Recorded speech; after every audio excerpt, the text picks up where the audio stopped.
Friends, எல்லாருக்குமே வணக்கம். இன்றைக்கி நம்ம வந்திருக்கோம்னு பார்த்தீங்கன்னா ஞானமலை முருகர் கோவிலுக்கு தான் வந்திருக்கோம். இங்கே இருக்கிற ஞானமலை முருகர் கோவில் எங்கே அமைஞ்சிருக்குன்னு பார்த்தீங்கன்னா ராணிப்பேட்டை மாவட்டத்தில் அமைஞ்சிருக்கு. இங்கே இருக்கிற மலையில் பார்த்திங்கன்னா எங்கேயும் காணாத ஒரு அற்புதமான ஒரு அதிசயமான ஒரு விஷயம் மலைக்கு மேலே இருக்குது. அது என்னன்னு பார்த்திங்கன்னா முருகப்பெருமாளுடைய கால் தடம் பதிவு இந்த மலையில் பதிஞ்சிருக்கான். நம்ம போய் அதை பார்த்துட்டு அதுக்கப்புறம் முருகப்பெருமாளையும் தரிசனம் பண்ணலாம். இந்த வீடியோவில் ரொம்ப அற்புதமான ஒரு திருக்கோவிலுக்கு வந்திருக்கோம். எல்லாருமே வாங்க முருகப்பெருமாளை வேண்டிக்கலாம். எல்லாருமே எந்த நோய் நொடி இல்லாத எந்த பிரச்சனையும் இல்லாத சாந்தி சந்தோஷத்தோடு எல்லாருமே வாழணும். நானும் வேண்டிக்கிறேன் முருகப்பெருமாள் கிட்ட. நீங்களும் எல்லாருமே வேண்டிங்க, எல்லாருமே நல்லா இருக்கலாம். நிறைய முருகப்பெருமாளை தரிசனம் பண்ணுறதுக்கு பக்தர்கள்லாம் நிறைய வந்திருக்காங்க. இங்கே பாருங்க எவ்வளோ பார்க்கிங்கு. அங்கே தான் கோயில் இருக்குது, வாங்க போகலாம்.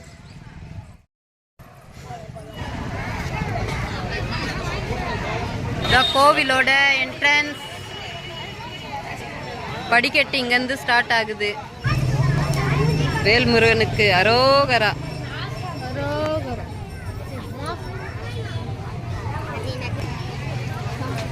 படி ஸ்டார்ட்.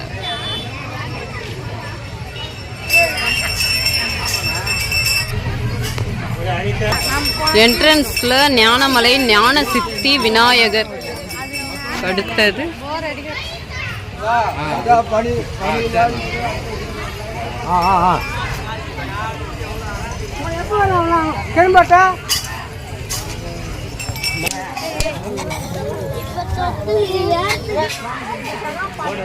ஒரே முறை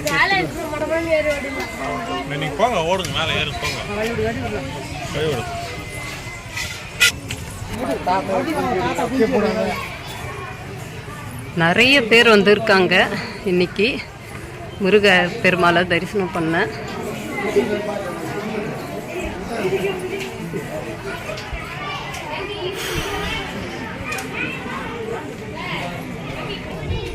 கொஞ்சம் நெட்டாக இருக்குது, கொஞ்சம் படியாக இருந்தாலும். குழந்தெல்லாம் ஏறுது பாருங்க.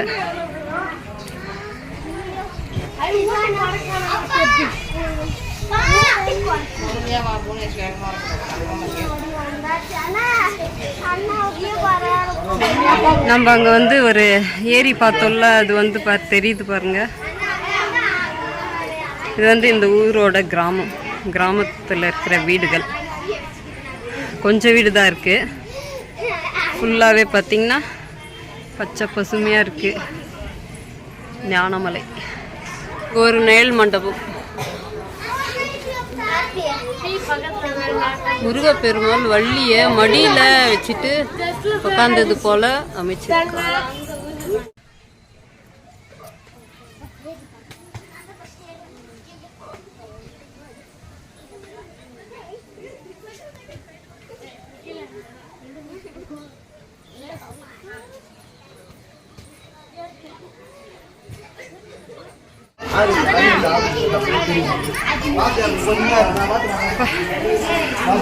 ரொம்ப பெருசாக இல்லை, நிறைய பேர் உட்காரலாம்.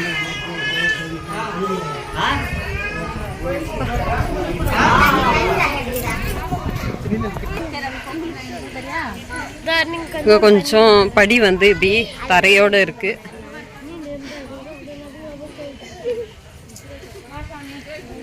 இங்கே பார்த்தீங்கன்னா ஞான சரஸ்வதி.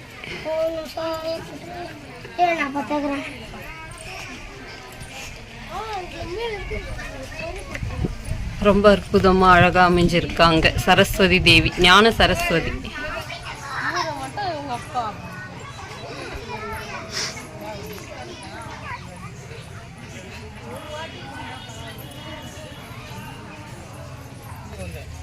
மலைக்கு மேல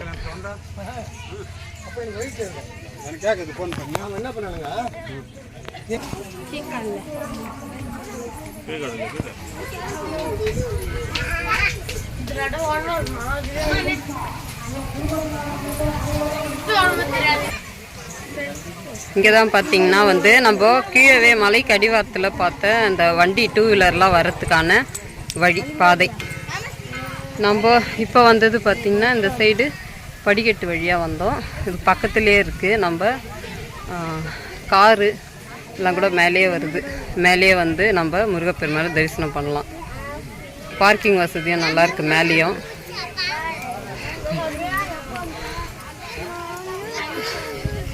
ஏரி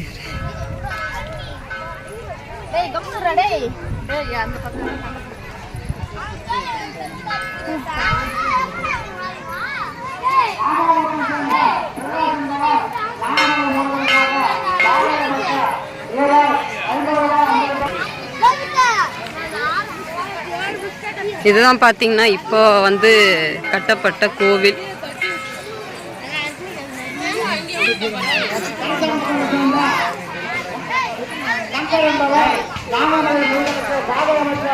புதுசா வந்து கட்டியிருக்காங்க இங்க இருக்கிற கோவில்.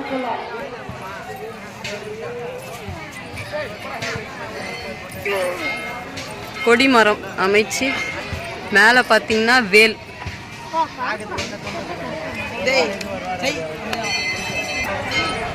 அடுத்தது பலிபீடம், மயில் வாகனம். ஸ்ட்ரெயிட்டா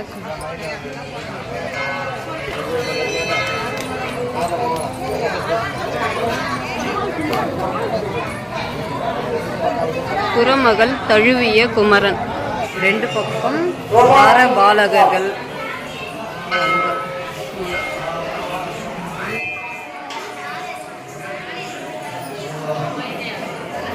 அரோகரா அரோகரா.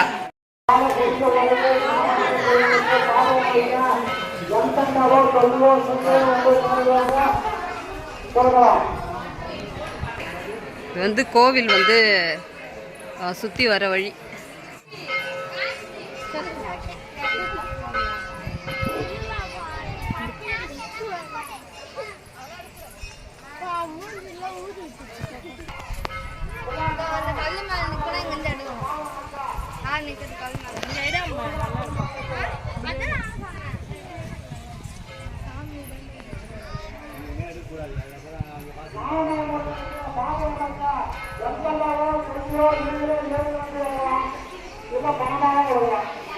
இது பார்த்தீங்கன்னா இங்கே வந்து புதுசாக கட்டின கோவில்.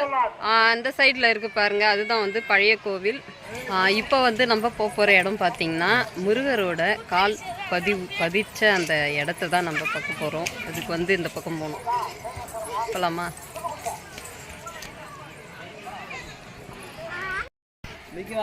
பாறை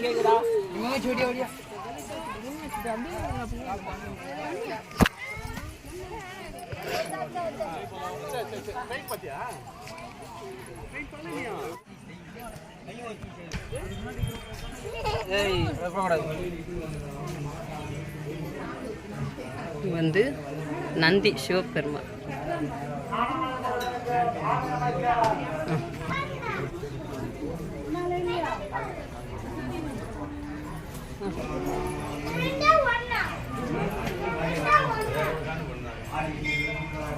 பெருமாளை தரிசனம் பண்ணிட்டு வந்துடலாம். சண்டிகேஸ்வரர்.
இடம் இங்கே தான் இருக்குது. ரொம்ப அற்புதமாக இருந்துச்சு. இது வந்து எங்கேயும் காண கிடைக்காத ஒரு அற்புதமான ஒரு தரிசனம் இந்த மலையில் நம்மளுக்கு கிடைச்சது. அவருடைய கால் பதிவுன்றது வந்து பார்க்கும்போதே அப்படியே மெய் சிலுக்க வைக்குது. அந்த மாதிரி ஒரு இந்த மலையில் ஒரு அமைப்பு இங்கே இருக்குது. நீங்களும் கண்டிப்பாக இங்கே வந்து இந்த கால் தட பதிவை பாருங்கள், முருகப்பெருமாளை தரிசனம் பண்ணுங்கள்.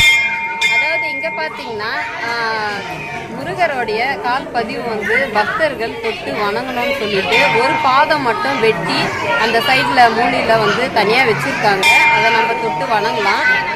இப்போ நம்ம வந்து புதுசாக இப்போ கட்டின கோவிலை பார்த்துட்டோம். அதுக்கப்புறம் முருகப்பெருமாளுடைய கால் பதிவை வந்து பார்த்துட்டோம். இப்போ வந்து முருகருடைய பழைய கோவிலை வந்து நம்ம பார்க்கலாம். அடுத்தது கொஞ்ச நேரம் இது வந்து தியான மண்டபம் மாதிரி கட்டியிருக்காங்க.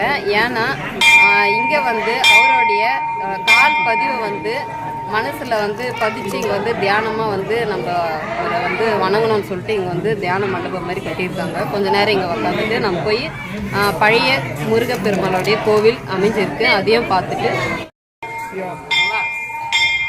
முருகருடைய திருப்பாதம் அமைஞ்சு மண்டபம், அடுத்தது முருகருடைய பழைய கோவிலை பார்க்கலாம். இந்த சைடில் போய் அந்த பக்கம் டவுன் போகணும். வந்து நவகிரகம் அமைஞ்சிருக்கு.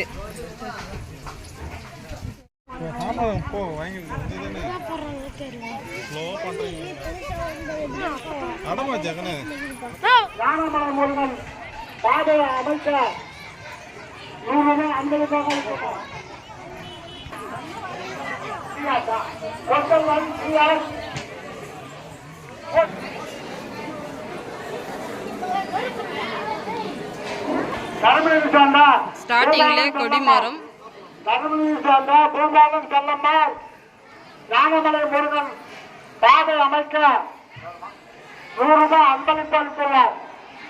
பலிப்பீடம், மயில்.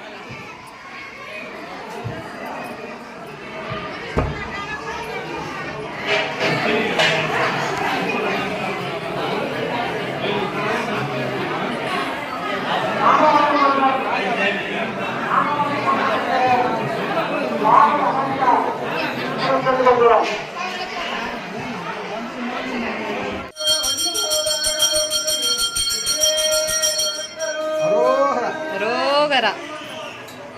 எல்லாருமே கோவில் பார்த்துருப்பீங்க. ரொம்ப அற்புதமாக இருந்தது. நம்மளும் வந்து முருகப்பெருமாளை தரிசனம் பண்ணிட்டு வந்துட்டோம். ரொம்ப அற்புதமான தரிசனம். வள்ளி தேவியானையுடன் முருகப்பெருமாள் ரொம்ப அற்புதமாக அமைஞ்சிருந்தார். அதே மாதிரி எங்கேயும் காணாத இந்த மலையில் ஒரு அற்புதமான ஒரு விஷயம் நம்ம பார்த்துருப்பீங்க. முருகப்பெருமாளுடைய பாத சுவடு இந்த மலையில் பதிஞ்சிருக்கு. இதை பார்க்கறதுக்கு நம்மளுக்கு 1000 கண்ணும் பத்தாது. நீங்களும் கண்டிப்பாக இங்கே வந்து தரிசனம் பண்ணுங்க. அவ்வளோ அற்புதமாக இருந்தது. இருக்கிற மலைக்கு ஞானமலைன்னு சொல்லிட்டு ஏன் பேர் வந்துச்சுன்னு பார்த்தீங்கன்னா, இங்கே இருக்கிற மலைக்கு மேலே முருகப்பெருமாளோடைய பாத சுவடை வணங்கி ஞானவேல் சித்தரும் அருணகிரிநாதரும் பார்த்தீங்கன்னா ஞானம் பெற்றாங்கன்னு சொல்லிட்டு அதனால தான் இந்த மலைக்கு ஞானமலைன்னு சொல்லிட்டு பேர் அமைஞ்சிருக்கு. இங்கே இருக்கிற மலைக்கு மேலே இருக்கிற பழைய கோவில் பார்த்தீங்கன்னா 14ஆம் நூற்றாண்டில் காலங்கிராயனால் கட்டப்பட்டது இந்த கோவில்னு சொல்லிட்டு இங்கே வந்து ஒரு கல்வெட்டு மூலயமா வந்து குறிப்பிட்டிருக்காங்க. இங்கே இருக்கிற கோவிலில் இன்னும் சிறப்பான விஷயம் என்னன்னு பார்த்தீங்கன்னா, நம்மளுக்கு பேக் சைடில் தெரியுது பாருங்கள், அது வந்து முருகப்பெருமாள் சன்னதியோட விமானம். அதுக்குள்ளே இருக்கிற மூலவர் பார்த்தீங்கன்னா குரமகள் தழுவிய குமரன் சொல்லிட்டு இங்கே முருகப்பெருமாள் அமைஞ்சிருக்காரு. முருகப்பெருமாளுடைய மடியில் வள்ளி அம்மை அமர்ந்தது போல காட்சியளிக்கிறாங்க. ரொம்ப அற்புதமான காட்சி. கீழே இருக்கிற பழைய கோவில் பார்த்தீங்கன்னா 14ஆம் நூற்றாண்டில் கட்டப்பட்ட கோவில் சொன்னோம்ல, அந்த பழைய கோவில் பார்த்தீங்கன்னா ஞான பண்டிதர் முருகப்பெருமாள் வள்ளி தேவியானியுடன் ரொம்ப அற்புதமாக காட்சியளிக்கிறாங்க.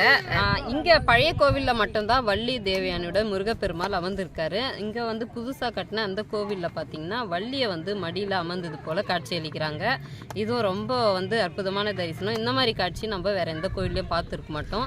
மலைக்கு அடிவாரத்தில் பார்த்தீங்கன்னா ஞான சித்தி விநாயகர் அமைஞ்சிருக்காரு. கொஞ்சம் மேலே ஏறி வந்தோம்னா ஞான சரஸ்வதி அமைஞ்சிருக்காங்க. அதுக்கப்புறம் இந்த பக்கம் வந்து தட்சணாமூர்த்தி அமைஞ்சிருக்காங்க. அதுக்கப்புறம் மலைக்கு மேலே முருகப்பெருமாள் ஞான பண்டிதர் வள்ளி தேவனுடன் அமர்ந்திருக்காங்க. இந்த பக்கம் பார்த்தீங்கன்னா குரமகள் தழுவிய குமரன் அமைஞ்சிருக்காங்க. அதுக்கப்புறம் பேக் சைடில் பார்த்தீங்கன்னா அதாவது முருகப்பெருமாளோட பாதம் பதிவு அங்கே வந்து பாறையில் அமைஞ்சிருக்கு. நவகிரகம். அதுக்கப்புறம் இந்த பக்கம் பார்த்தீங்கன்னாக்கா சிவபெருமாள் அமைஞ்சிருக்காங்க. இது ஒரு சின்ன மலை தான், ஒரு 200 படிக்கட்டு தான் இருக்கும். நம்ம எல்லாருமே வந்து முருகப்பெருமாளை தரிசனம் பண்ணலாம். ரொம்ப அற்புதமாக இருந்தது. அந்த பாதத்தை தொட்டும் நம்ம வணங்கியிருந்தோம். நல்லா இருக்குது பார்க்குறதுக்கு. இந்த மலைக்கோவில் ரொம்ப அழகாக இருக்குது. அதை பார்த்திங்கன்னா இந்த பக்கம் மலை, இதுக்கு பக்கத்தில் பார்த்திங்கன்னா ஒரு பெரிய வந்து ஒரு ஏரி இருக்குது. நிறைய பெரிய ஏரி, நிறைய தண்ணி இருக்குது. மேலேருந்து பார்க்கறதுக்கு வியூ ரொம்ப சூப்பராக இருக்குது. நல்லா காற்றோட்டமாக இருக்குது, இயற்கையாகவும் இருக்குது. இங்கே இருக்கிற கோவில் பார்த்திங்கன்னா ஒரு முக்கோண ஷேப்பில் வந்து அமைஞ்சிருக்குதா சொல்கிறாங்க இந்த கோவில். அதுக்கப்புறம் இந்த பக்கம் பார்த்தீங்கன்னா திருத்தணி, அப்படியே இந்த சைடில் பார்த்தீங்கன்னா வள்ளிமலை. இது மூணும் வந்து முக்கோண ஷேப்பில் இங்கே வந்து அமைஞ்சிருக்குதா சொல்கிறாங்க. இது வந்து ரொம்ப சக்தி வாய்ந்த முருகப்பெருமாளுடைய மலைக்கோவில். நீங்களும் கண்டிப்பாக இந்த சைடில் வந்தீங்கன்னா ஞானமலையில் இருக்கிற முருகப்பெருமாளை தரிசனம் பண்ணுங்க. அவருடைய அற்புதமான பாத சுவடு பதிஞ்ச அந்த இடத்தையும் தரிசனம் பண்ணுங்க. இன்னைக்கு இந்த வீடியோல ராணிப்பேட்டை மாவட்டத்தில் அமைந்துள்ள ஞானமலை முருகப்பெருமாளை தரிசனம் பண்ணோம். இந்த வீடியோ பிடிச்சிருந்தா லைக் பண்ணுங்க, ஷேர் பண்ணுங்க, கமெண்ட்ஸ் பண்ணுங்க, மறக்காம சப்ஸ்கிரைப் பண்ணுங்க, பக்கத்துல இருக்கிற பெல் ஐக்கனை கிளிக் பண்ணுங்க. எங்க வீடியோ கொஞ்சம் சப்போர்ட் பண்ணுங்க. இதே மாதிரி இன்னொரு வீடியோல பார்க்கலாம். எல்லாருக்குமே பாய்.